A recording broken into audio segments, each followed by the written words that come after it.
तो मुझे बहुत खुशी हुई कि मैं यहाँ आज सूरत आया हूँ।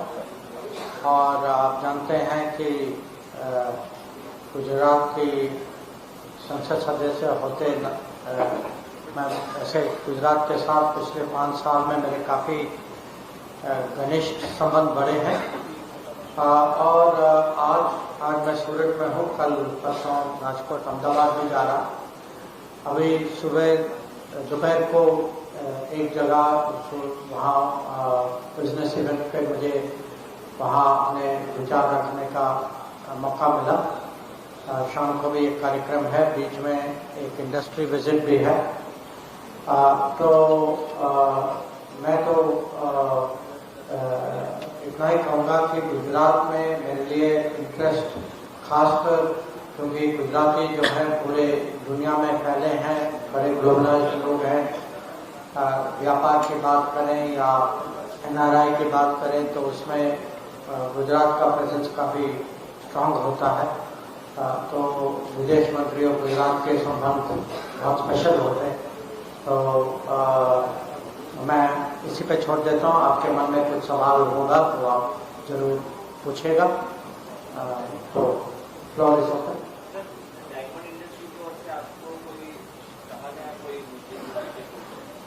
हाँ, आज जो जहाँ से मैं अभी आया हूँ, जो बिजनेस इवेंट जो था वो साउथ गुजरात चेंबर और फिक्की का जो जॉइंट इवेंट जो था, वहाँ ये प्रश्न उठाया गया था कि यहाँ डायमंड इंडस्ट्री को थोड़ी सी चिंता है क्योंकि वो G7 देश और यूरोपियन यूनियन कुछ डायमंड का रशियन डायमंड पे कुछ सैंक्शन लगाने की उस दिशा में जा रहे हैं।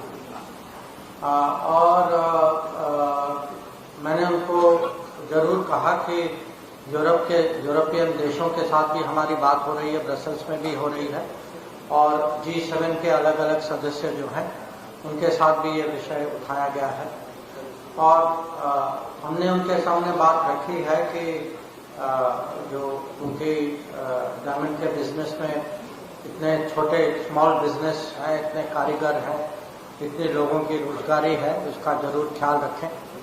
तो मुझे लगता है कि अभी सिचुएशन उतना स्पष्ट नहीं है।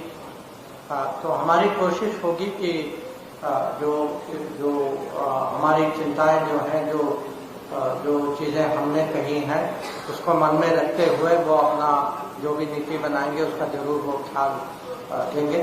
तो अभी जो है हमें थोड़ा देखना होगा।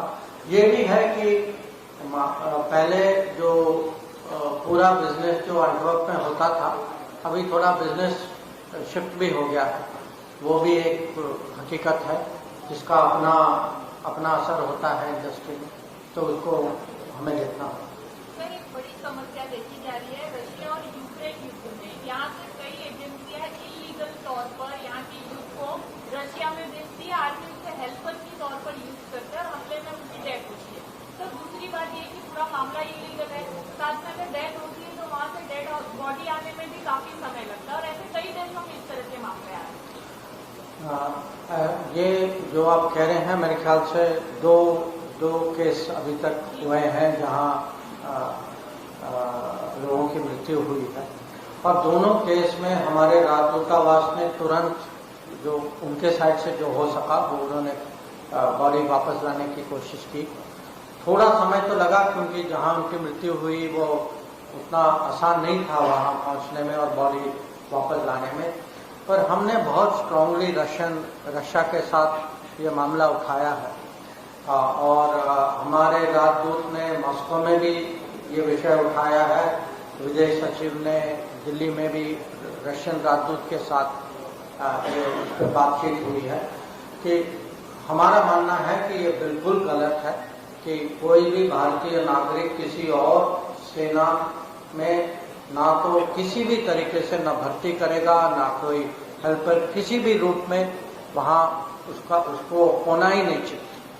और अगर उनके यहाँ ऐसे माने लोग, क्योंकि ये कोई लगता है कि कोई बीच के लोग हैं जो ये चीज़ करते हैं, इनको ये रशियन सरकार की जिम्मेदारी है ये रोकना।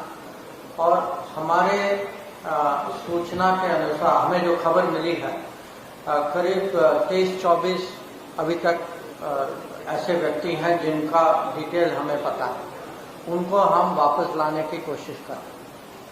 सर, एक मामला 2022 में आया था, जैन फैमिली के एक बच्ची को जर्मनी में जिस तरीके से रखा गया है, परिवार की लड़ाई है, परिवार से हमारी बात हुई, सरकार बतौर अच्छा काम कर रही है, नेवी ऑफिसर्स को लेके आती है सब कुछ, ये बच्ची को लाने में आखिर क्यों देरी हो रही है? जैन परिवार ये जाता है।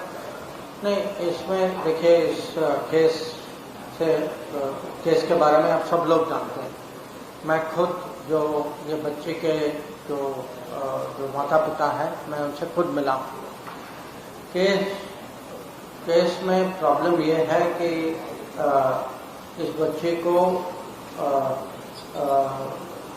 उसकी कस्टडी जो है वो जर्मनी के, उनके यहाँ एक चाइल्ड सर्विस होता है, तो वो चाइल्ड सर्विस के कस्टडी में उन्होंने उनको ले लिया, क्योंकि उन्होंने कुछ आरोप लगाए हैं जो प्राइवेट विषय है, मैं इसके बारे में पब्लिक में मैं कुछ कहना नहीं चाहता।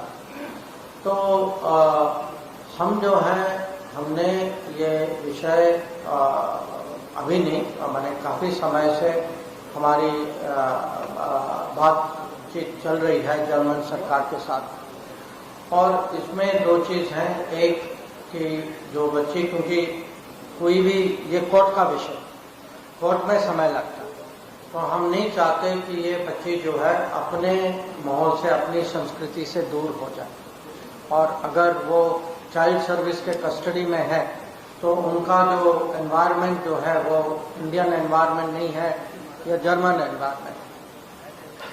तो इसमें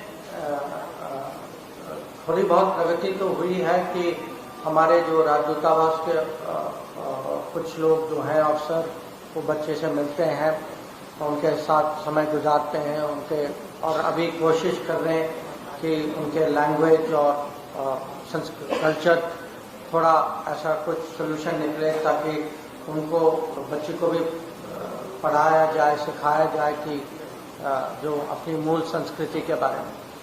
पर ये हमारी कोशिश तो है जरूर कि वो अगर अपने पेरेंट्स, नेचुरल पेरेंट्स को के हवाले नहीं भी हों, अगर कोई और इंडियन फैमिली इसमें आगे आ सकता है, तो हम इस पर बातचीत चल रही है। हाँ,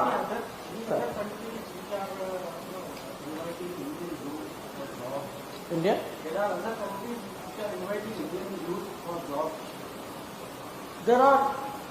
there are many countries.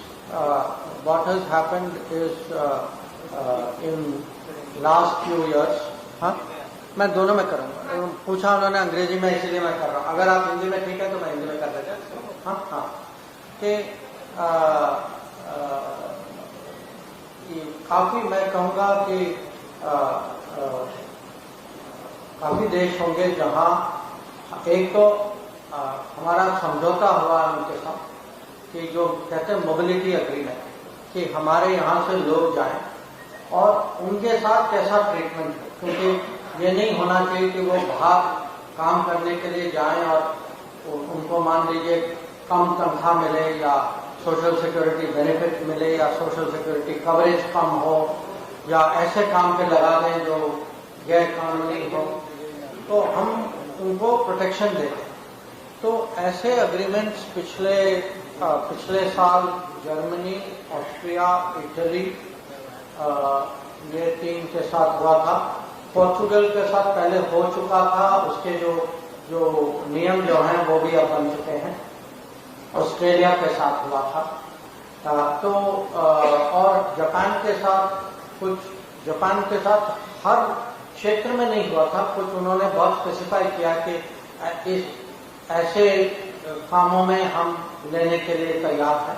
तो आजकल एक ग्लोबल वर्कप्लेस बन रहा है, और उस ग्लोबल वर्कप्लेस में हमारे टैलेंट, हमारे स्किल्स की जरूरत है, डिमांड है, और देश जो हैं बहुत आग्रही हैं कि हम आपस में ऐसा कुछ समझौता करें। ये तो विकसित देश है। इसके अलावा आप जानते हैं कि ये खाड़ी में सालों से ये प्रक्रिया है कि हमारे यहाँ से लोग blue collar, white collar, professional, high end high technology, सब लोग वहाँ जाते हैं। उनके लिए जो है, उनके लिए भी हमने कुछ कदम उठाए हैं, जैसे उनके प्रोटेक्शन के लिए कहीं उनकी कोई शिकायत हो, क्योंकि उनके यहाँ कोई सिस्टम है, कभी उस सिस्टम में ऐसे कुछ अन्याय की सिचुएशन भी हो जाती है, तो उनके प्रोटेक्शन के लिए भी हमने किया है। और एक फंड, एक इंडियन कम्युनिटी वेलफेयर फंड, इसको स्थापित किया है। फंड का यूसेज भी बढ़ाया है कि अगर लोग बाहर फंस जाएं, और उनकी अलग अलग, कभी कह नहीं सकती कि इनकी डिमांड क्या होती। किसी को मान लीजिए लीगल केस हो, या किसी की मृत्यु हो जाती है, कोई जख्मी हो जाता है, किसी को वापस आने का टिकट का खर्चा नहीं होता, तो ऐसी सिचुएशन में मीन टेस्टेड बेसिस में इनका कैसे हम सपोर्ट करें। तो ये प्रक्रिया भी माने स्थापित हो चुकी है, इसकी काफी उपयोग हुई है। माने हजारों में लोगों ने इसका इस फंड से सपोर्ट भी लिया है। तो सरकार की नीति है कि अगर हमारे नागरिक बाहर जाए तो वो माने विश्वास के साथ बाहर जाए, उनको लगना चाहिए कि भारत सरकार उनके साथ है, कहीं भी फंस जाए, कहीं भी कुछ हो जाए। और पिछले साल सूडान और इजराइल जब युद्ध, दोनों जगह जब युद्ध शुरू हुई, तो वहाँ लोग थे जो वहाँ काम कर रहे थे, तो उनको हमने ऑपरेशन कावेरी, ऑपरेशन विजय के थ्रू वापस भी लाए।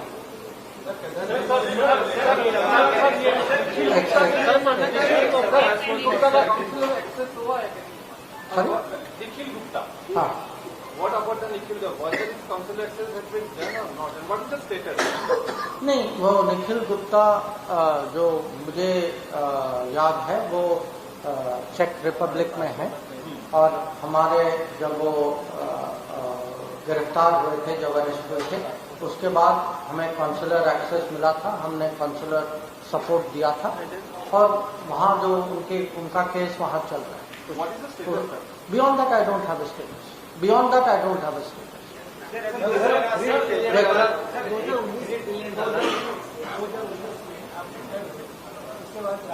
नहीं, मैं 2018 में लगा, हाँ, बीच में गैप था।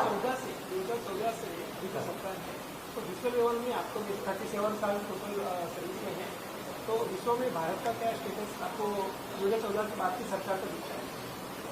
नहीं, मैं समझा नहीं प्रश्न। वर्तमान जो सरकार है और उसके पहले की जो सरकार थी, दोनों के बीच में विश्व लेवल में क्या आपको फर्क होता है? नहीं, देखिए, जब कोई भी सरकार में काम करता है तो वो सरकार में काम करता है, माने कोई भी पार्टी की सरकार हो, वो सरकार हो।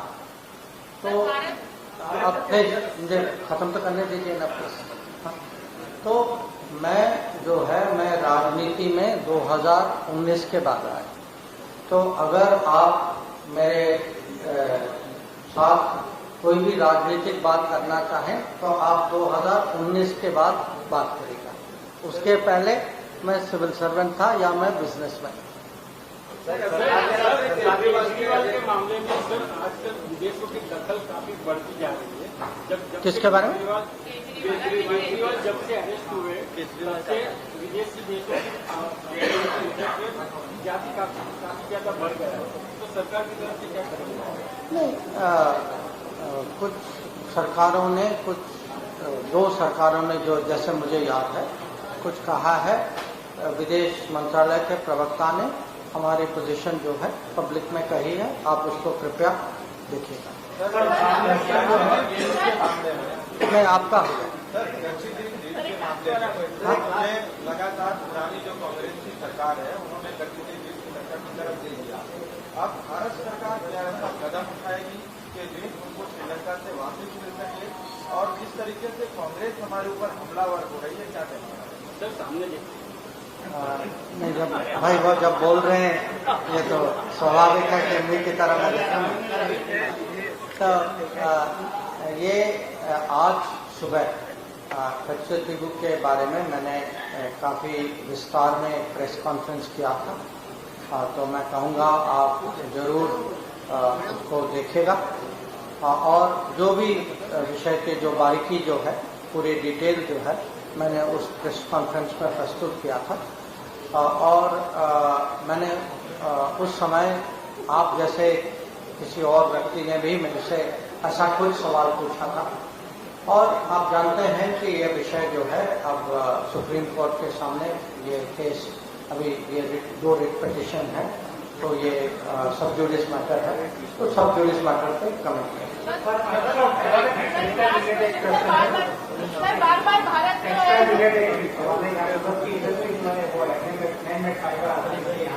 सॉरी सूरत की जो टेक्सटाइल इंडस्ट्री है वो एमए में पास आ रही है। हमारे यहाँ जो सवाल है कि कुछ कंट्री को यूरोपियन देशों ने मोस्ट फेवर्ड नेशन का दर्जा दिया हुआ है, तो हम जब यहाँ से फैक्ट्री एक्सपोर्ट करते हैं तो हमको टैक्स ज़्यादा चुकाना पड़ता है, जबकि बांग्लादेश वियतनाम उनका कम है, पाकिस्तान का है उसका कम है। दूसरा ये है कि हमारे यहाँ इंडिया में कुछ स्पेशलाइज यहाँ जो है जो हमारे बनते ही नहीं है, लेकिन हम उस पर ऐसी जल्दी ड्यूटी लागू कर देते हैं। तो कुछ फोकस कर ऐसा कहा जाता है कि कॉर्पोरेट टाइप में बिहेवियर हो रहा है, जो एमएसएमई को यहाँ महंगा मिल रहा है और उतना प्रोडक्शन भी नहीं है सब नहीं। जो आपका, क्योंकि आपका सवाल बहुत स्पष्ट और वो एंटी डंपिंग ड्यूटी वगैरह जो है वो विदेश मंत्री देखते नहीं है, जिम्मेदारी ये जो है वाणिज्य मंत्री की बना हुआ है। तो जो आपका पहला सवाल जो है, हमारी कोशिश है कि यूरोपियन यूनियन के साथ, इसीलिए हम भी चाहते हैं कि उनके साथ फ्री ट्रेड एग्रीमेंट हो और उस फ्री ट्रेड एग्रीमेंट में जब भी हो, क्योंकि अभी नेगोशिएशन चल रहा है, थोड़ा समय लगेगा, ये काफी जटिल विषय है, कोई तुरंत तो हो नहीं पाएगा, तो इसमें समय लगेगा, पर हमारी कोशिश है कि हमारे टेक्सटाइल इंडस्ट्री को भी यूरोप में उसी लेवल का एक्सेस मिले जो उनके कॉम्पिटिशन को होता है। चाइना से हम बातचीत करते हैं, आज भी चाइना ने अरुणाचल के 30 जगहों के नाम बदल दिए। 7 साल में ये चौथी घटना है। खुद भारतीय जो एक्टिविस्ट है, पर्यावरण एक्टिविस्ट सोनम, उन्होंने भी बोला कि लद्दाख के कई इलाकों पे चीन कब्जा कर रहा है। ये दोनों जगहों को लेकर आपकी क्या कहना? देखिए, ऐसा है, अगर कोई मैं आपके घर का नाम बदल दूं तो मेरा घर बन जाएगा क्या? अरुणाचल प्रदेश भारत का स्टेट है, पहले भी था, अभी भी है, आगे भी रहेगा, तो ये नाम बदलने से कुछ नहीं होता। और ये लद्दाख का विषय जो है, नहीं, एक्टिविस्ट होते हैं, अब एक्टिविस्ट के अपने विचार होते हैं। आप सब जानते हैं कि हमारी सेना जो है वो सीमा पे अगर जो भी कोशिश हो सीमा में लाइन ऑफ एक्चुअल कंट्रोल का उल्लंघन करने में, हमारी सेना जो है वहाँ डिप्लॉय हो चुकी है। वहाँ उनको जो भी करना है वो जानते हैं क्या करना है, उसका वो जिम्मेदारी जरूर निभाएंगे।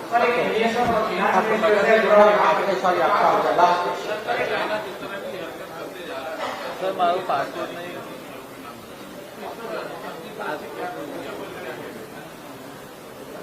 ये बार-बार वो करते जा रहा है, दावा कर रहा है भारत सरकार इसको क्या नहीं। देखिए, ऐसा है, आज आप देखिएगा, मुझे विश्वास है कि विदेश मंत्रालय से इस पे जरूर एक स्टेटमेंट आएगा। चलिए, थैंक यू।